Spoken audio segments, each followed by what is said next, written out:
दोस्तों नमस्कार। इस वीडियो में आपका स्वागत है। मैं वीपी सिंह आपके सामने एक ऐसा समाचार देने जा रहा हूं जो शायद आप सब लोगों ने देखा होगा। मैं इस वीडियो में कुछ अलग तरीके से इसको प्रेजेंट करने की कोशिश करूंगा। आज सुप्रीम कोर्ट के चीफ जस्टिस ने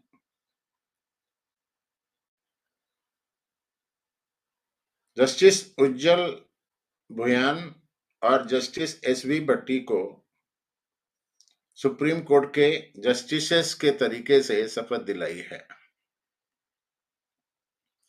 ये समाचार आप लोगों ने देखा होगा। मेरा इस समाचार को यहाँ पर इस वीडियो में प्रेजेंट करने का मतलब ये नहीं है कि जस्टिस को स्वर्ण किया गया और उसका आप समाचार दे रहे हो। ये तो सभी लोग बताते हैं। मैं यहाँ पर ये बताना चाह रहा हूं कि अब सुप्रीम कोर्ट में ऐसे जजेस की नियुक्ति हो रही है जो पुरानी सरकार के एहसानों से दबे हुए नहीं हैं।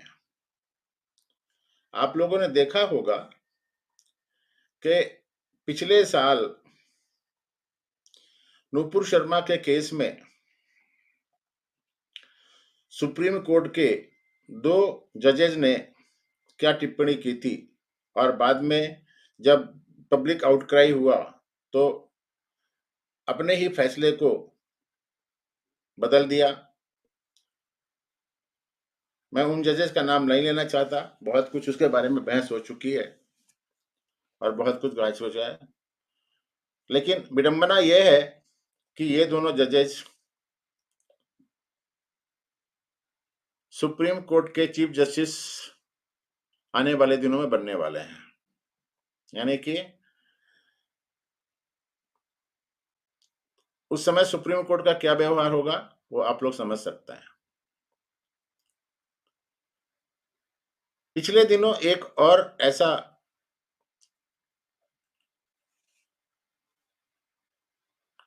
सुप्रीम कोर्ट ने काम किया है जिसकी जितनी आलोचना की जाए उतना कम है, और वो है तीस्ता सतलवाड़ को बेल देने के मामले में। शनिवार का दिन था, सुप्रीम कोर्ट वेकेशन में था। 4 बजे के आसपास गुजरात हाई कोर्ट का जजमेंट आता है जिसमें गुजरात हाई कोर्ट तीस्ता सतलवाड़ को डायरेक्ट करता है कि आप सरेंडर करें। उसके तुरंत बाद सुप्रीम कोर्ट एक्टिवेट हो जाता है। उस समय सुप्रीम कोर्ट के जस्टिस विश्वनाथन की लड़की का भरतनाट्यम का कोई एक प्रोग्राम हो रहा था जहां पर सुप्रीम कोर्ट के सारे जजेस, सॉलिसिटर जनरल तुषार मेहता, ये सब लोग और बाकी गणमान्य जो वकील हैं सुप्रीम कोर्ट के वो लोग थे। उसी समय सीजेआई के पास एक फोन आता है और वो भरतनाट्यम का जो प्रदर्शन चल रहा है उसको छोड़ करके हॉल से निकल जाते हैं, किसी से बात करते हैं, उसके बाद फिर वापस आके बैठ जाते हैं। थोड़ी देर में फिर कॉल आता है, फिर ये बाहर निकल जाते हैं और बात करते हैं। उसके बाद 2 जजेस की डिवीजन बेंच कॉन्स्टिट्यूट हो जाती है शनिवार को शाम को 6 बजे, वो भी वैकेशन के टाइम में। नॉर्मल कोर्स में सुप्रीम कोर्ट शनिवार को काम नहीं करता है, पहली बात। दूसरा ये है कि सुप्रीम कोर्ट 4 बजे के बाद तो कभी भी काम करता ही नहीं है। लेकिन तीस्ता तलवाड़ के लिए सुप्रीम कोर्ट के 2 डिवीजन बेंच को शनिवार को 4 बजे के बाद केस को सुनने के लिए कहा गया।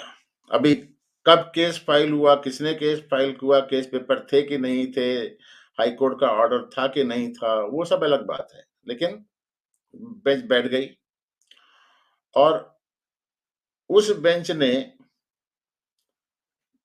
जो निर्णय दिया वो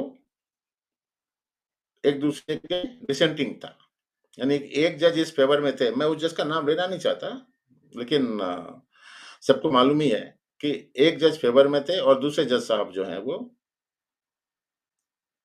विरोध में थे। यानी कि एक बोल रहे थे कि बेल देनी है, दूसरे बोल रहे थे बेल नहीं देनी है। खैर, जब ये डिसेंटिंग ऑर्डर आ गया, तो फिर जो भी आदमी है वो एक्टिवेट हो गया और उसने फिर से सुप्रीम कोर्ट के चीफ जस्टिस को फोन किया। वो तो अपना भारतनाट्यम का प्रोग्राम देख रहे थे। सुप्रीम कोर्ट के चीफ जस्टिस ने उसी दिन लार्जर बेंच कंस्टिट्यूट कर दी। यानी कि लार्जर बेंच मतलब होता है 3 जजेस की बेंच कंस्टिट्यूट कर दी, और उस बेंच ने रात को 9 बजे के बाद सुनवाई शुरू करी। 2-3 घंटे सुनवाई चलती रही, मतलब तारीख बदल गई, रात को 12 बज गए। उसके बाद सुप्रीम कोर्ट ने तीसरा तत्लवाड़ को अग्रिम जमानत दे दी, इंटरिम बेल जिसे बोलते हैं वो दे दी। इससे पहले मुझे तो नहीं याद कि सुप्रीम कोर्ट ने इस तरीके से कोई अर्जेंट मैसेज सुना हो, एक्सेप्ट याकूब मेमन वाला जो केस, जिसमें कि इंदिरा जयसिंह जैसे लोगों ने रात को 12 बजे के बाद सुप्रीम कोर्ट का दरवाजा खुलवाया था और वहां पर केस सुना था। इससे पहले एक बार और भी ऐसा हुआ था कि तीसरा तत्लवाड़ को फोन पर बेल दिला दी गई थी हमारे एमिनेंट ज्यूरिस्ट कपिल सिब्बल के द्वारा। ऐसे ही एक प्रकरण और है जिसको मैं आपके सामने प्रस्तुत करना चाहता हूं, और वो प्रकरण है पवन खेरा की बेल का। सुप्रीम कोर्ट की कॉन्स्टिट्यूशनल बेंच मतलब 5 जजेस की बेंच महाराष्ट्र के मामले को सुन रही थी। उसमें अभिषेक मान सिंघवी भी अपीयर हो रहे थे, कपिल सिब्बल भी अपीयर हो रहे थे। जब अब पवन खेरा को उनके विवादित बयान, जिसमें उन्होंने नरेंद्र मोदी के पिताजी का नाम कुछ गड़बड़ करके लिया था, उसके बारे में मैं बोलना नहीं चाहता। मैं कम से कम प्रधानमंत्री को इस मामले में पवन खेरा के शब्द बोल करके प्रधानमंत्री को बेइज्जत नहीं करना चाहता। मैं तो ये बोलना चाहता हूँ, जो उन्होंने बेइज्जत किया तो किया, लेकिन मेरा इंटेंशन उनको बेइज्जत करने का नहीं है। तो उनको वहां पर जब वो छत्तीसगढ़ में रायपुर में कहीं जा रहे थे, जब कांग्रेस का कोई सम्मेलन चल रहा था, तो उस सम्मेलन को एड्रेस करने के लिए जा रहे होंगे, उनको दिल्ली एयरपोर्ट पे डिटेन कर लिया गया। डिटेन किसने किया? असम के पुलिस ने, क्योंकि असम में उनके खिलाफ एफआईआर हुआ था। अभिषेक मान सिंघवी के ओरल मेंशन पर सुप्रीम कोर्ट के चीफ जस्टिस ने पवन खेरा को वहीं पर बेल दे दिया। अब 3 मामले मैंने आपके सामने 3 या 4 मामले मैंने बता दिए। तीसरा तत्लवाड़ का बेल का मामला हो गया, पवन खेरा की बेल का मामला हो गया, इसके अलावा याकूब मेमन के बेल का मामला हो गया, याकूब मेमन की सुनवाई का मामला हो गया। यानी कि एक और मामला मैं आपको बता देता हूँ, वो शायद आपको अच्छा लगेगा। वो ये मामला है कि धारा 370 जम्मू कश्मीर से 5 अगस्त 2019 को हटा दी गई है। 35 ए भी हटा दिया गया है। अब जम्मू कश्मीर एक यूनियन टेरिटरी है, लद्दाख एक यूनियन टेरिटरी है। 4 साल के बाद सुप्रीम कोर्ट उस मामले को अब सुनने को तैयार हुआ है।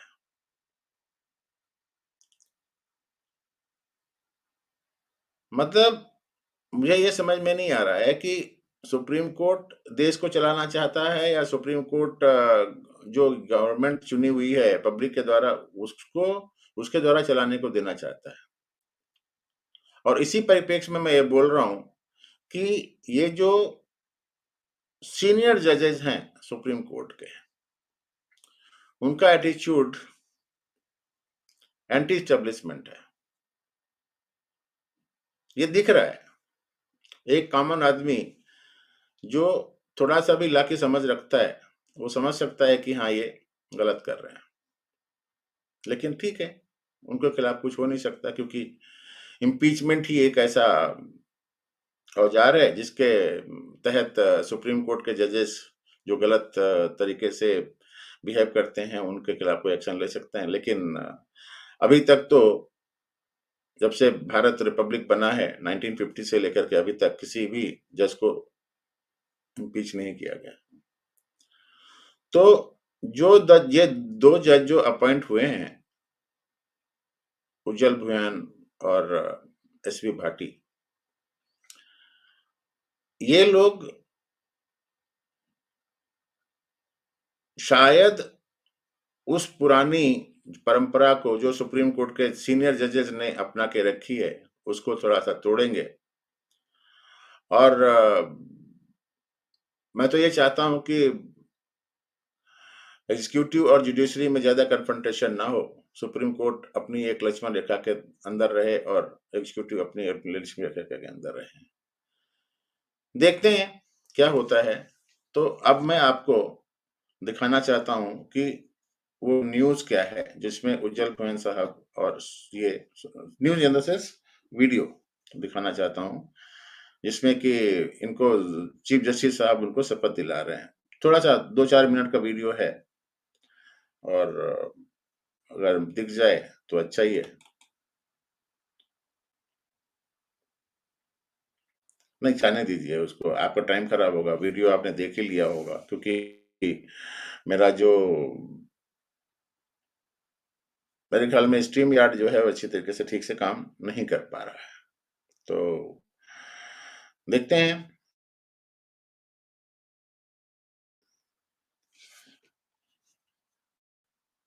अगर मिल जाए तो ठीक है, नहीं तो फिर देखा जाएगा।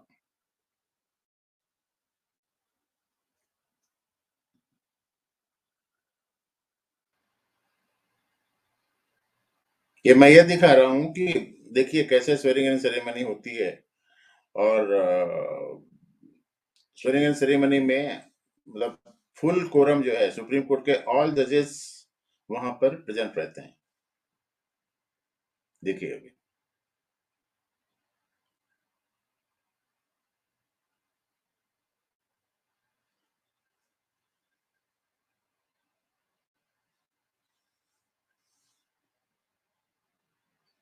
ये दोनों जो हैं सुप्रीम कोर्ट के रजिस्ट्रार होंगे, जिनको एडमिनिस्ट्रेशन का वर्क दिया जाता है।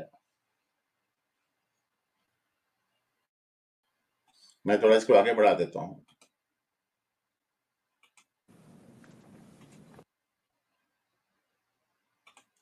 ये देखिए, सारे सुप्रीम कोर्ट के जजेस अब आ रहे हैं और अपनी अपनी कुर्सी पे बैठेंगे। आज की डेट में 34 जजेस हैं। 32 हो गए थे, और उसमें से अभी 2 जने और ज्वाइन कर रहे हैं, तो 34 हो गए हैं। 35 की टोटल स्ट्रेंथ है। देखिए चीफ जस्टिस जो बीच में खड़े हैं, और उनके लेफ्ट हैंड कॉर्नर में लास्ट में जस्टिस ओक साहब खड़े हैं, उनको मैं पहचान सकता हूँ। ये सीनियरिटी वाइज खड़े हैं लगता है। बी आर गवई साहब खड़े हैं, संजय कौल साहब खड़े हैं राइट हैंड साइड में चीफ जस्टिस के।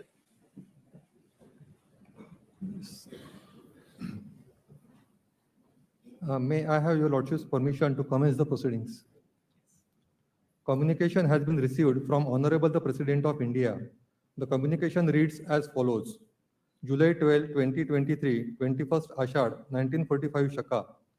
In pursuance of the provision contained in Clause 6 of Article 124 of the Constitution of India, I, Draupadi Murmu, President of India, do hereby appoint Dr. Justice Dhananjay Yashwant Chandrachud, Chief Justice of India, as the person before whom Shri Justice Ujjwal Bhuyan, Chief Justice Telangana High Court, and Shri Justice Sarsa Venkatanarayana Bhatti, Chief Justice Kerala High Court shall, before they enter upon their respective offices as judges of the Supreme Court of India, make and subscribe an oath or affirmation according to the form set out for the purpose in the third schedule of the Constitution of India, signed by the President of India.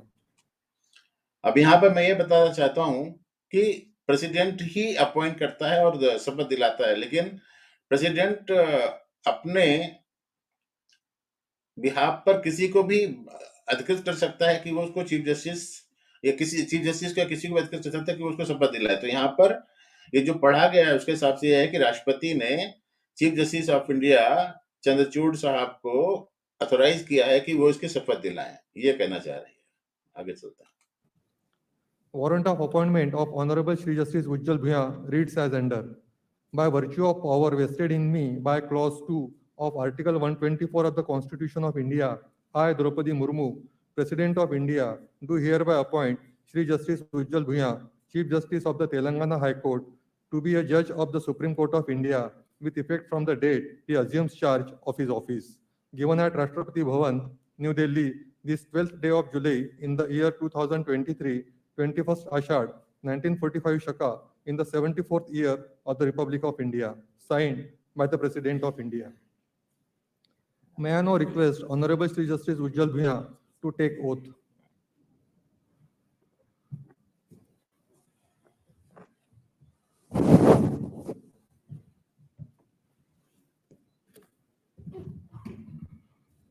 I, Ujjal Bhuya, having been appointed a judge of the Supreme Court of India, having been appointed a judge of the Supreme Court of India, do swear in the name of God do swear in the name of God that I will bear true faith and allegiance to the Constitution of India as by law established, that I will bear true faith and allegiance to the Constitution of India as by law established, that I will uphold the sovereignty and integrity of India, that I will uphold the sovereignty and integrity of India, that I will duly and faithfully and to the best of my ability, knowledge, and judgment that I will duly and faithfully and to the best of my ability, knowledge, and judgment perform the duties of my office without fear or favor, affection, or ill will, perform the duties of my office without fear or favor, affection, or ill will, and that I will uphold the Constitution and the laws. and that I will uphold the Constitution and the laws.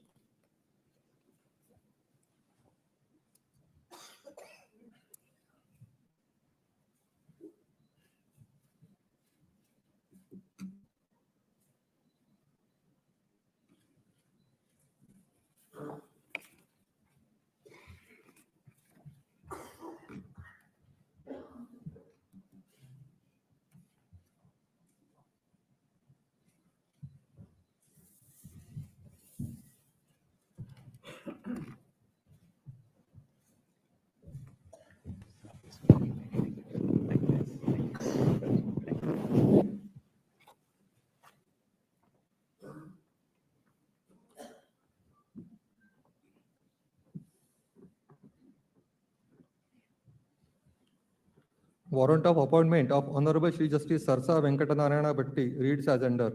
By virtue of the power vested in me by Clause 2 of Article 124 of the Constitution of India, I, Draupadi Murmu, President of India, do hereby appoint Shri Justice Sarsa Venkatanarayana Bhatti, Chief Justice of the Kerala High Court, to be a judge of the Supreme Court of India with effect from the date he assumes charge of his office. Given at Rashtrapati Bhavan, New Delhi, this 12th day of July in the year 2023, 21st Ashad, 1945 Shaka, in the 74th year of the Republic of India, signed by the President of India. May I now request Honorable Shri Justice Sarsa Venkatanarayana Bhatti to take oath.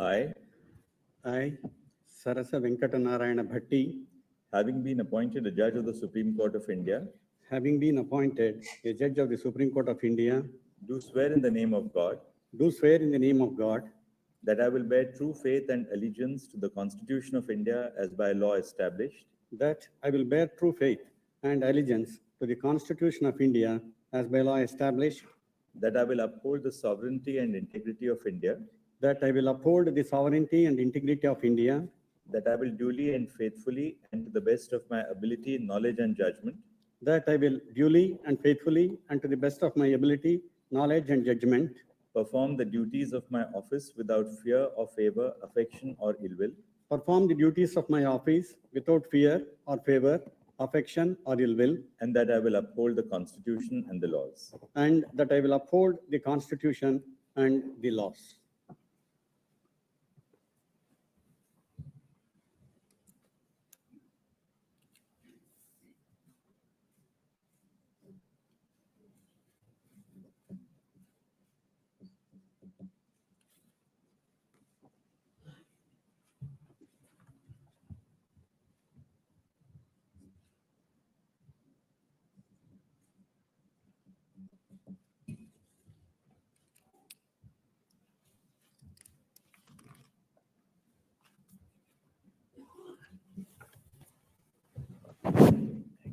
Very, very happy.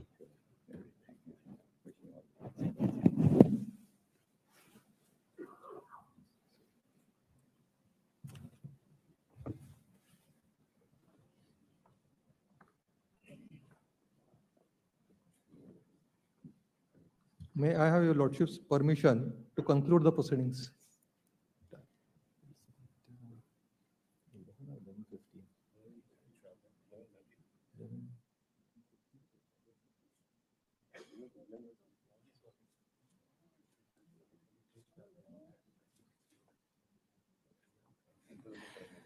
The court will assemble for judicial work at 11:15 a.m.